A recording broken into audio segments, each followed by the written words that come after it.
guys, welcome to Better Bachelor. This is Joker with a face for radio and a voice for print.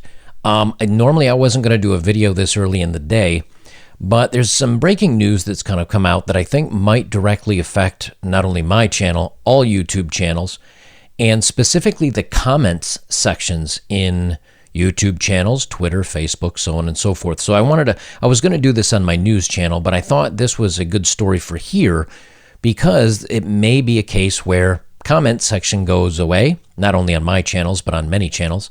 And then our dialogue and our ways to keep in touch and to keep kind of the conversations going may be changed. As a matter of fact, it may even change enough that YouTube doesn't even exist anymore, or there's no comments anywhere on YouTube. So let's get recording on this, and we're going to talk about it because this is kind of a big deal. As a libertarian, I like government has to be involved to make sure everybody's playing fairly. But when they're not playing fairly, both the Republicans and the Democrats may jump on board, but for different reasons. So I'm going to read down through these articles, and then we're going to talk a little bit about the implications of what it means for us guys. Here we have from the Daily Wire, breaking U.S. Justice Department to propose rolling back protections for big tech. Department of Justice is prepping legislation to roll back protections for big tech companies and make them more accountable for content posted on their sites. The DOJ is expected to introduce a bill to Congress as soon as Wednesday, tomorrow, targeting tech companies. Wait, is that tomorrow or today? Yeah, tomorrow. Wait. Today. Today is Wednesday. Today, okay. As soon as Wednesday, targeting tech companies and social media platforms protected under Section 230 of the 1996 Communications Decency Act, according to the Wall Street Journal. Now, this was going to affect users worldwide, because if you're in the UK or you're in Australia or you are in South Africa, if you use Twitter or YouTube or Facebook or Google, those companies are American, which are protected by Section 230, which is American law. So that may be changing very soon to where this is going to be a worldwide change for many of us users. They say Section 230 protects a wide variety of web services, platforms, and content providers from liability for outside content that passes through their servers. The law passed in the early days of the internet is key legal protection for those large social media platforms and internet search engines.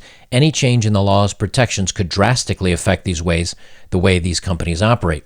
To a lesser extent, the law also protects media outlets from liability for comments posted on their articles. Section 230 also provides a wide degree of latitude to all internet companies to police content posted on their sites. So the law is done for this. Let's say I decide to put out a video stating something that is not popularly liked or not universally accepted, kind of like many of the topics that we talk here about the anti-girl power movement and about men's rights and about manosphere and things like that. We know we've already been shoved into a corner by most major media because they call us angry and mean and all these other things that really aren't true. Some of it may be true, but not all of it. But what happens when Section 230 gets edited or removed? It means that Google or YouTube or Twitter or Facebook are directly responsible for my comments, okay? And anything you comment, you guys type down below, that means that YouTube is accountable. So if you say something that is inflammatory or wrong or illegal or whatever, that makes Google responsible or YouTube responsible, and ultimately Google, which owns YouTube. So if 230 gets edited, that's it. Comments may go away, YouTube may go away, my videos may go away. So don't be surprised if you start seeing, comments being locked out completely or removed completely. And I'm going to talk about the article that made this major change, but this may be, again, it may be the way that we communicate on the internet is coming to an end. President Trump signed an executive order last month ordering the Federal Communications Commission to review the law amid allegations from conservatives that powerful tech companies like Facebook, Twitter, and Google are unfairly censoring conservative viewpoints under the guise of combating hate speech. A small number of web platforms have unchecked power to censor, restrict, edit, shape, hide, alter virtually any form of communication between private citizens or large public audiences, Trump said while signing the order. Now, here's a good example of that. If you take a channel like Steven Crowder, who is a conservative, he's been demonetized by YouTube for supposedly being a hateful channel. It's not. It's a comedy channel. But there are other channels that talk about much, much worse things that have been allowed to continue to go. And so this is where the conservatives in the House and the Senate are coming forward and saying, look, you're giving preferential treatment. Now, interestingly enough, the Democrats and the Democratic side of this here in the United States are saying you're not doing enough to censor the speech, and we're still seeing bad things coming out. And we don't like this either. The end result may be that both the conservatives, the Republicans, and the Democrats both come down on YouTube, Facebook, Twitter, so on and so forth. And so we may see these platforms completely change, or we may see them completely broken up into where Google can only do web search and they can't do ad selling. YouTube content creators may no longer get paid from ads, which means 95% of the channels will go away, because a lot of us do put a lot of energy into this, and we don't want to ask you for a lot of donations because we do get some ad revenue from YouTube, which is why I keep my channel clean. And so I say, hey, if you guys want to support me, links are below. But I don't have to say, guys, I really need your help. And if you can just give that, because I get something from YouTube. And that way you guys can watch it for free. If you watch the ads, that's what we get paid on. And of course, if you have an ad blocker and don't watch any ads, then you get to watch the content for free. But creators don't get anything. Well, if this changes, you may not be able to comment on a video anymore. We may not be able to have any ads on our content anymore for anyone on YouTube. And so YouTube just dries up. No one shows up anymore. And everybody will ultimately have to go over to BitChute, and then you'll have to listen to a lot of please donate, please donate, please donate, because that's the only way content creators get money. You think it's expensive now paying for cable TV. Imagine if you have 20 providers that you like watching and you want to give each one of them $1 or $2 a month. That's going to be $40 or $50. That's expensive to just watch your favorite content creators. But that may be the direction this goes. Now, how this all got started was right here. Senator Ted Cruz unloads on Google over a debacle in failed NBC News hit on The Federalist. I'll sum this up very, very quickly. Google banned The Federalist and banned Zero Hedge from advertising on Google because they said those two, The Federalist and the Zero Hedge, had comment sections that were against Google's ad revenue policy. In other words, comments on The Federalist and comments on Zero Hedge went against what Google felt was okay. So they told those two companies, you cannot advertise on Google anymore.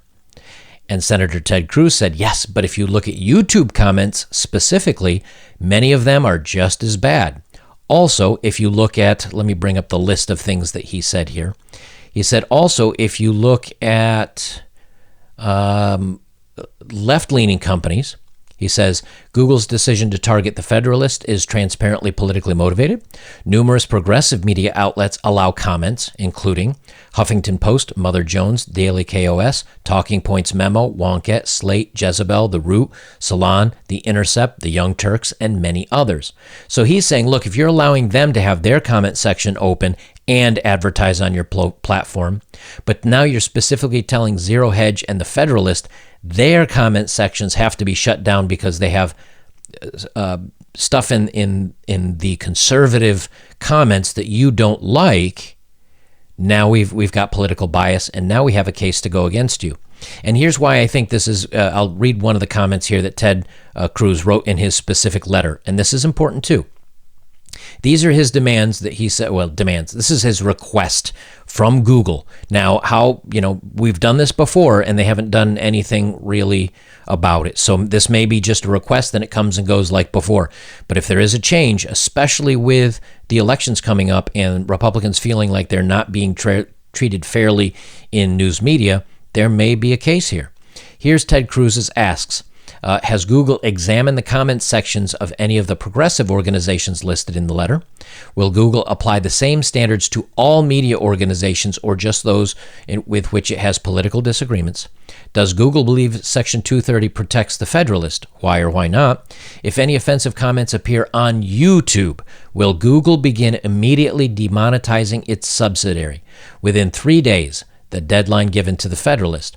Is Google preferential treatment to YouTube on far more favorable terms than those extended to the Federalist, consistent with the Sherman Act? Why or why not?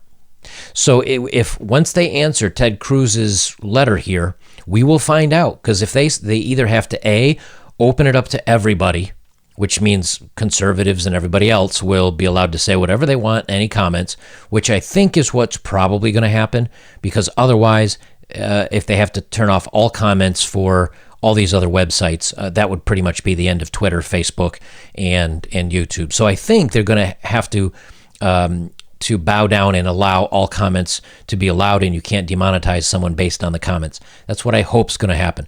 But if not, that could mean that the end of not only comment sections, but YouTube and more content like ours, because even if 230 goes away, even over on BitChute, that means BitChute can be legally responsible for comment sections and videos, which means you can't say anything over there or BitChute will go away. This could, depending on this outcome, drastically change the way we use the internet today. But I thought I'd give you guys this heads up so you can pay attention to it and know what's coming. So all of a sudden, if you see the internet literally falling apart, no matter where you are in the world, you have a good reason why. We'll see, but I wanted to put this out here so you guys know why some things may be changing in our future. I'll leave it here, guys. This is Better Bachelor. I'm Joker. And remember, I think Google's overstepped. I think that they've, by banning the Federalist, I think they've showed their hand. And the slap that they get back from the Congress and Senate, it may be nothing, but it may also knock their teeth out.